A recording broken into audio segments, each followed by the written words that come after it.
We know you like to dress up.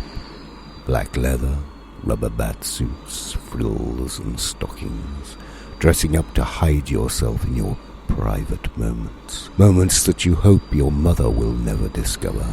And in your fantasies you create meaning and importance. You become a writer and a professional editor of your own life, all founded on the lies you whisper to yourself as you gently caress the parts of your body that gives you pleasure. Stoking your ego as you lie, bloated and unfriended, reclining in your tiny little life of fecund falsity. You know that the panties are not yours. Still, they feel right, and you are happy in your motel dreams.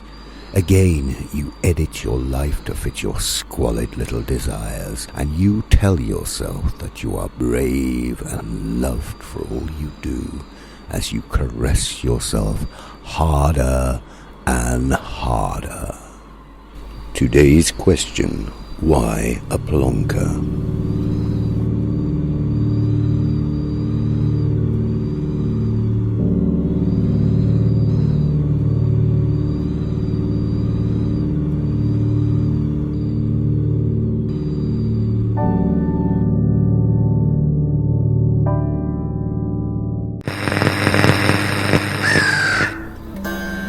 The clock strikes midnight, and a door creaks open down at the moor.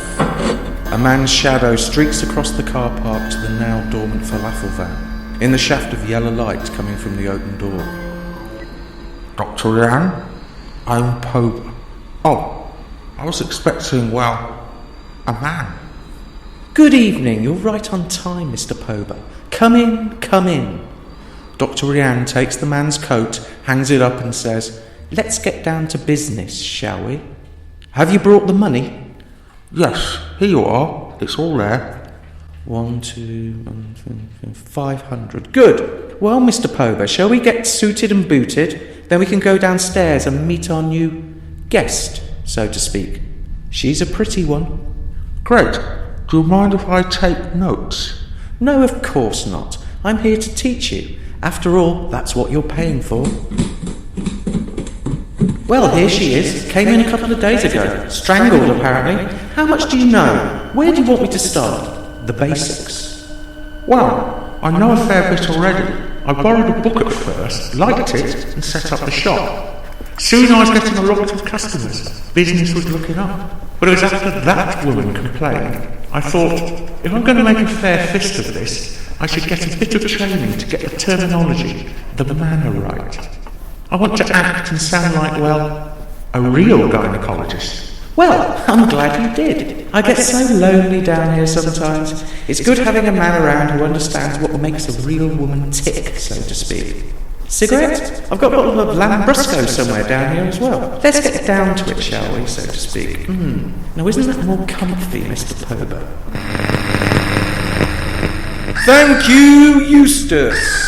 Good morning, Galatry. Welcome back, ziggurat lovers. Welcome back to our normal, well-adjusted and hard-drinking community. High five, Babylon Rise! Although the initial ziggurat psychosis is fading a bit, I have been reminded of a clause in my contract that requires official government campaigns to be mentioned daily in the event that they have a council-authorised slogan or that they are associated with deeply unpopular policies. Do you remember the civil unrest after the introduction of the flatulence charge, commonly known as the Prout duty? I was forced to plug it every day, but at least I saved myself a few quid, I suppose. I'm still concerned about what happened last night. My phone seems to be a bit broken, as if it was hit by a circuit overload gun, and then a baked bean toasty, judging by the generous coating of tomato sauce laced with more sugar than a Willy Wonka wet dream. What did happen last night? There still seems to be a brooding presence in the vinyl vault, and I'm guessing by the sticky pool of Cinzano underfoot and the half-eaten kebab is the recently on-the-run scientific advisor by the name of Donna Penny. I'm not sure what's worse, Willy Wonka dicking around with my phone or Donna P dossing on my floor, or both. Crime news! We go over to Chief Anderson, who's conducting a brief impromptu press conference outside the police HQ. What's going on, Chief? Is it an APB for the Hair Bear Bunch, perchance? I've been asked by Mr. Prentice to say a few words regarding a recent incident regarding willful sabotage to a civic programme. Only yesterday, Mr. Prentice dug the first plot of the Ziggurat and launched the High Five Babylon Rise campaign. Barely a day since the Ziggy app was launched, someone has hacked poor old Ziggy and attempted to compromise the council computers with unwanted, libertine-style views. I quote directly from his office. The Chief picks up a piece of paper. Over the course of the past 24 hours, a person or persons unknown has attempted to infiltrate the council's computer system using the publicly funded gift to you, the Ziggy app. The attempt to upload malicious, willful and undemocratic ideas was only partially successful, as the upload was interrupted during the transmission, with no further attempts having been made subsequently. This will not be tolerated here. The Babylon Rise campaign is a pet project of the Mayor that we all voted for and is our future. After the recent events, the Mayor has made it a personal duty to compromise and act as peacemaker to bring various sections of our diverse community together as a family triumvirate in order to achieve our common goals. It saddens me that there are still those amongst us who want to spoil it for everyone else. The Chief paused and seemed very pleased with his reading skills. He put down the piece of paper. I'm not surprised at all at you lot, he admitted like a slightly agitated sports teacher.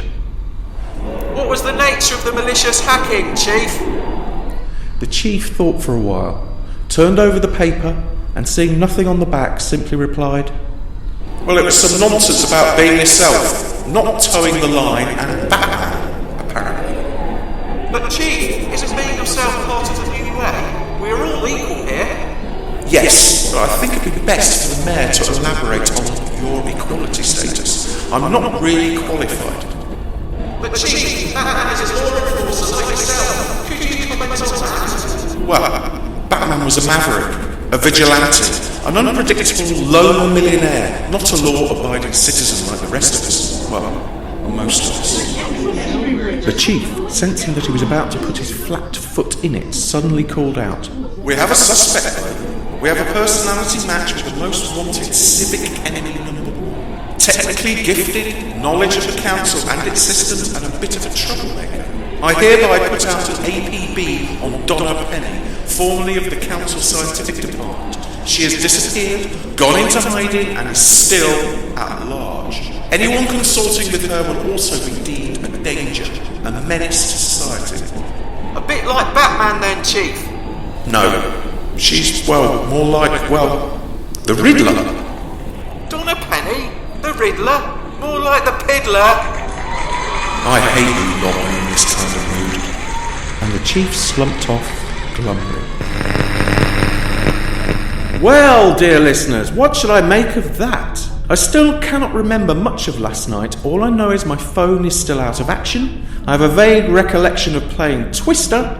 My Batman suit is lying on the studio floor, and I suspect a certain Donna DP is now hiding in the vinyl vault, as Eustace is always down there now, mucking around with that theremin device.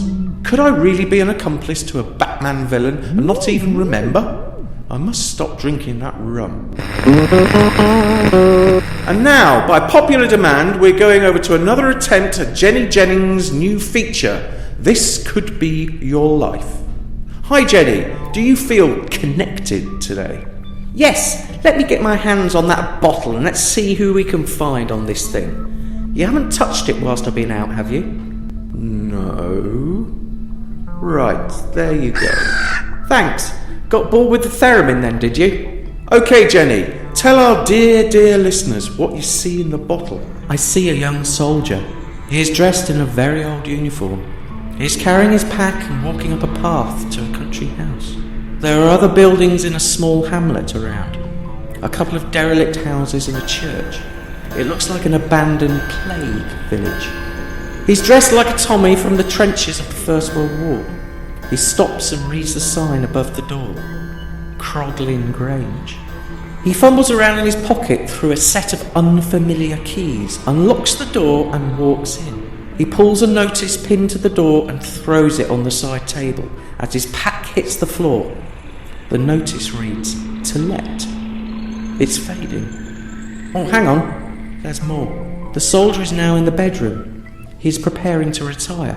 He inspects a bandage on his leg by candlelight and then gets into bed. He blows out the candle, and in the shafts of moonlight he closes his eyes and pulls the sheets up tight under his chin. The soldier is sleeping restlessly. He turns over as if something has disturbed him. Hang on. I can hear a scratching noise, a metallic scraping noise. Where is it coming from? Yes, the window. The windows are old, stone frames with lead holding in the glass. The soldier now awakes. His eyes widen as he takes in the sound. He must have spent many nights listening carefully to possible threats in the middle of the night. Scratch, scratch, scratch. He looks at the moonlight beaming through the gap in the curtains. He stays completely still, listening. Scratch, scratch, scratch.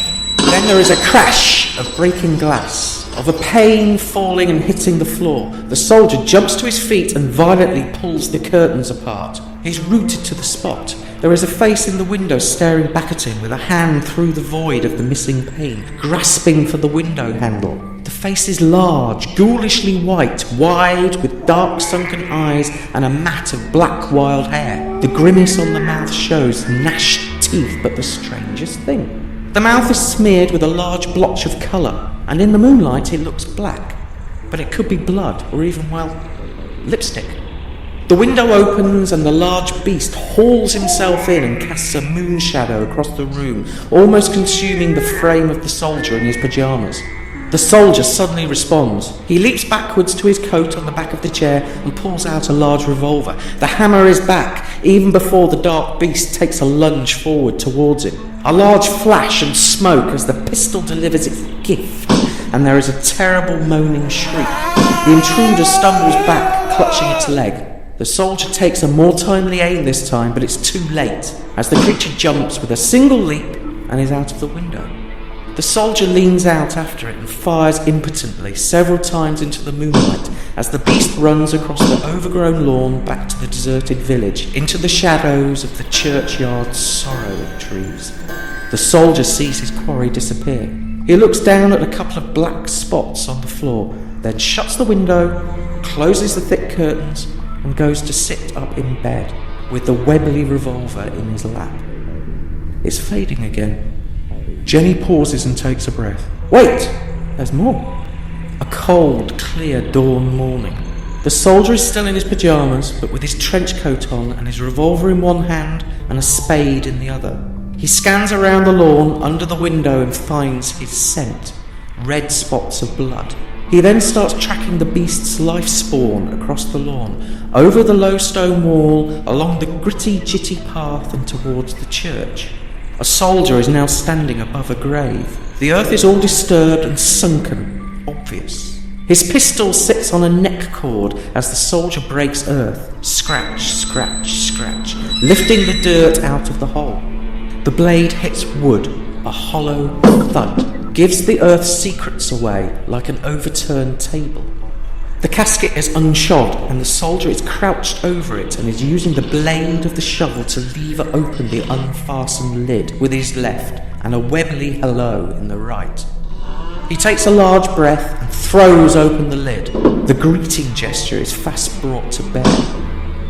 The soldier relaxes. The blood on the lid is old news. The box is empty. Well, almost empty. There is a note in the casket. The soldier leans down and picks it up. What does it say, Jenny? We asked.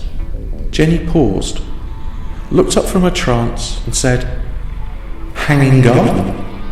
Hang on, there's more. I see the house later. It's under snow, a blizzard. The doors and windows are all boarded up, roughly like an inside job. There isn't glass to be seen from any room now, bar one. The highest attic room in the tower. There is one window still unboarded. There is an older, more ashen, gaunt, haunted face looking out. It's the soldier. He looks aged, staring out into the unknown with fear in those sunken eyes, as if waiting for the return of the beast, with his trusty pistol sitting on the windowsill, just waiting and waiting and waiting. That's all. Thanks, Jenny. Well, if you know who that is, please call in, because there's 500 quid waiting here for the first person to identify this Gallatry neighbour. Remember, it could be you. This job is just peachy. Worrying on a personal level, but peachy-esque all the same. Well, it's 7-ish in standard Gallatry time, and most of the things we hold dear are still seemingly real. We're still waiting for our first caller for the This Could Be Your Life, but I've got a strange Gallatry feeling that we won't be waiting long, bucko. On another note, I've been talking to Donna the Piddler about the events over the past day or so, and we have been reviewing the possibilities. I'm getting concerned that in 24 hours I've managed to pull through a malaise of boredom, like covering an eclipse on radio, become a cyber criminal, a hoodlum accomplice, wanted by the police, a techno-anarchist libertine, but I can't remember a darn thing about it. Bloody mushroom dust. More paranoia-inducing to me, though, is that I should have spent the last 2 broadcast weeks saying "High Five, Babylon Rise" as part of my contractual agreement with the publicly funded radio station here, only then to hear a mystic vision as part of our community feature that basically involves a long-lost beast trying to kill a man, then leaving a message in its own grave saying "Hanging Garden." You're right, dear listeners, I worry too much. What could possibly go wrong? Hang on, what's this just arrived?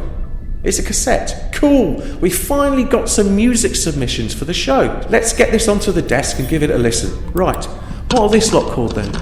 M? In lipstick? Is that it? M?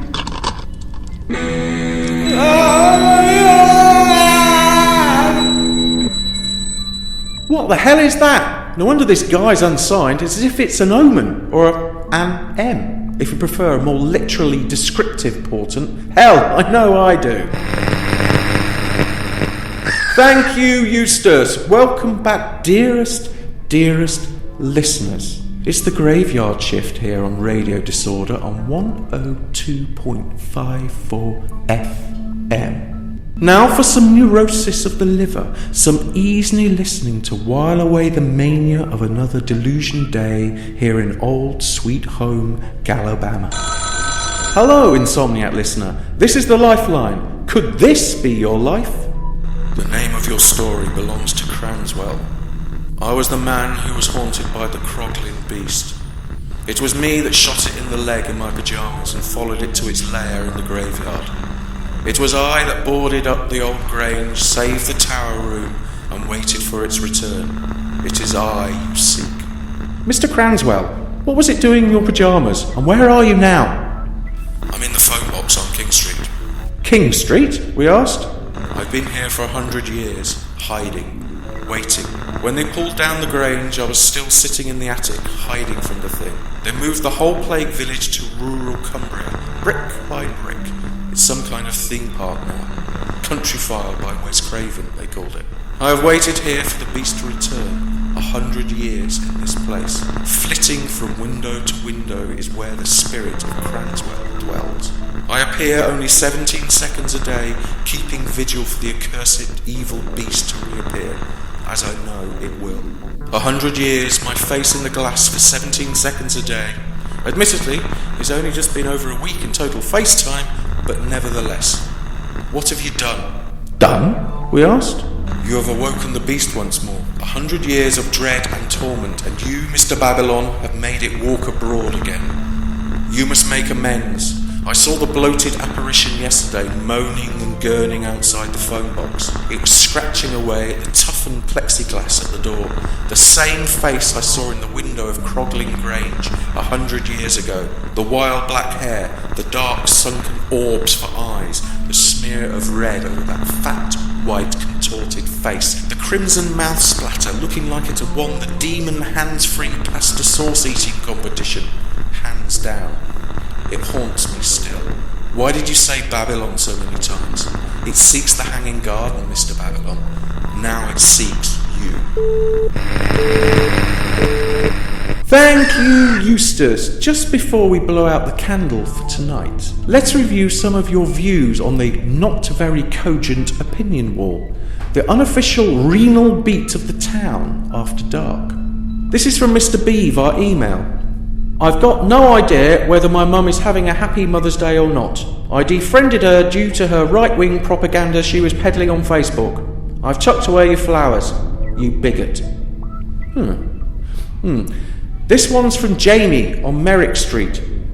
Bloody rip-off fairs. I'm sick of being taken for a ride by those traveller fly-by-nights. I'm going to complain to the Trades Description Act this time. Wall of death. Rubbish. My kids expected a real motorcycle accident like they see on the roads, not the coddled safety of a metal cage with no drunk motorist to contend with.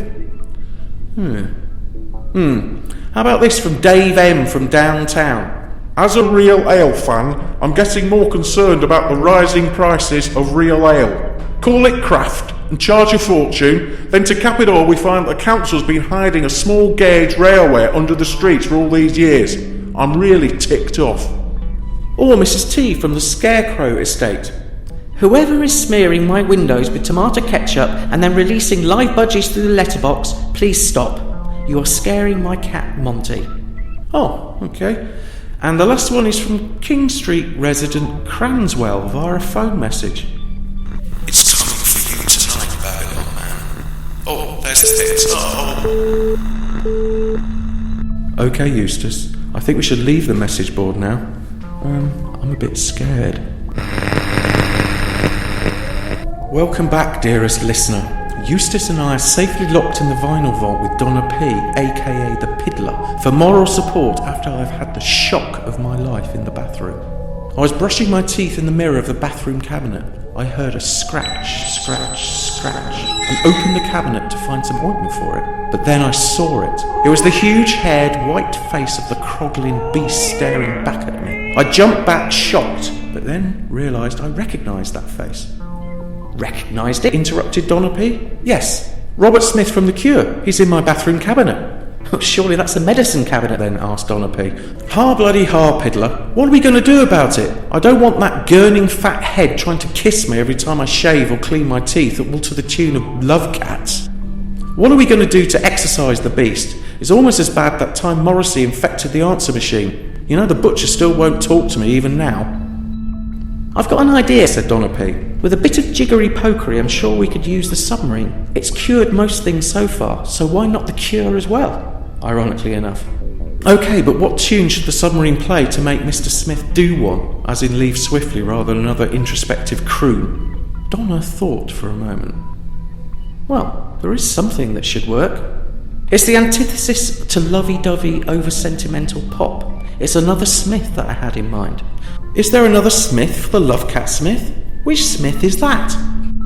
We need to evoke Mr. Pharmacist. He will exercise the medicine cabinet, a kind of post-punk enema, if you like, to evacuate its contents.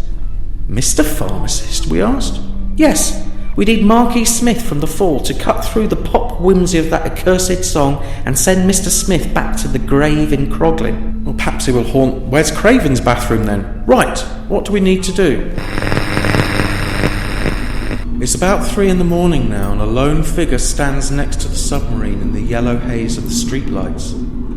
The figure has one hand on the barnacled hull and holds a mobile phone in the other. The screen lights up his radio face and a voice crackles from the device. It's Donna P.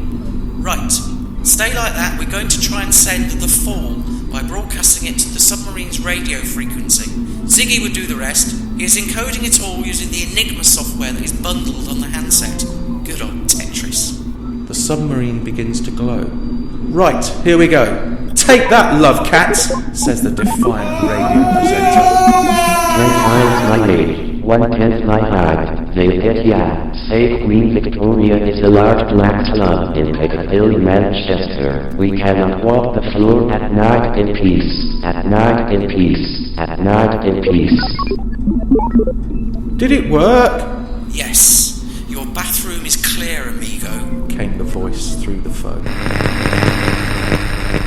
High five, dear listeners. I'm having a hard-earned Cinzano back in the safety of the vinyl vault. So, Donna, how did you know that the Marquis Smith gambit would work? What did he say to Robert Smith to make him go away? Was it a threat that Ziggy translated? No, I guessed something different. I evoked the curse of the fall. Marquis Smith asked Robert Smith to join the band. They were playing a tour. Robert only lasted 17 seconds of city hobgoblins before Mark chucked him out. It's very common with the Fall. I know, because my gran used to play bongos for them.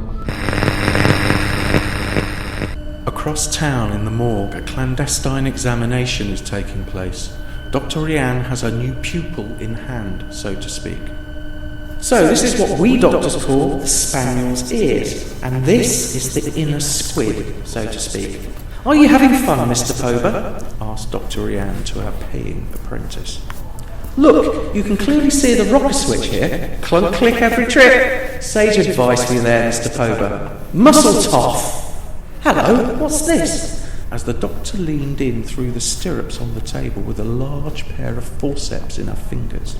Dr. Rianne then looks down, aims and deftly snags a hair from her own trousers. Got it. We don't want any of the guys from the club seeing that. A curly-whirly in the Burlington. What would the club treasurer think of that? Dr. Rianne, what's that? Asked the now concerned Pober as he points to the open peach on the table. Dr. Rianne takes a closer look. She adjusts the speculum with a metallic squeak. Well, it looks like rain. See the tears and the scratching here, here, and here. Multiple rape. I also suspect the subject has been drinking. How can you tell that? Asked the increasingly uncomfortable Pober. By this, replied Rianne. She pulled out a soggy piece of cardboard with long surgical forceps. It's a beer mat. Hang on, what does it say here? Black galleon. It looks like it's placed here deliberately. As she flicked the gob of wet paper into the incineration bin, skillfully. But why, Doctor? Whispered Pober. To catch spillage, Rianne said casually. By them, do you think, Doctor? Pober asked. Perhaps, but hell, it's inconclusive. Even I do it sometimes when I've drunk too much Lambrusco at the club. Any port in a storm tenor lady, so to speak. Would you like to see, Mr. Pober? Down under the centenary bridge, the voices rise loudly and deliberately in unison. You found a king, we are many kings. You bearing just one. We are legion, just no crowns for you to wear. Beware, beware, beware.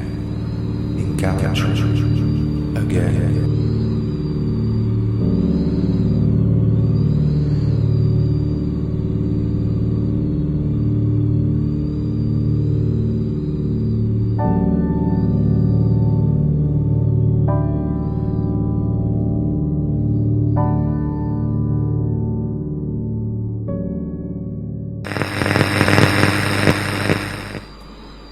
You have been listening to Gallatry, a community-funded local radio station. I'm Adam Aardvark. Max couldn't be around at the end of the show. He often needs to lie down in a darkened room and sort of, well, convalesce.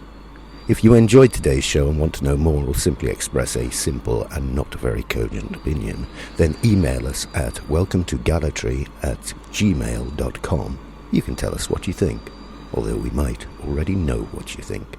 Or failing that, if you genuinely have no idea, we can helpfully provide some new ideas that you can call your very own. Ideas that you can share with your friends and family and become a much more interesting and likeable person, if only to yourself. This has been a Gallatry Entertainment broadcast recorded in a haunted pub in Gallatry. No, honestly, voices appeared on the recordings that we later had to edit out. I think we got them all, but who's to know for sure? Anyway, Gallatry is performed by Max Black, written and recorded by Max Black and Adam Aardvark. Is copyright Gallatry Productions 2015. Thanks for listening. But remember, on your next journey home, Gallatry may be just around the corner.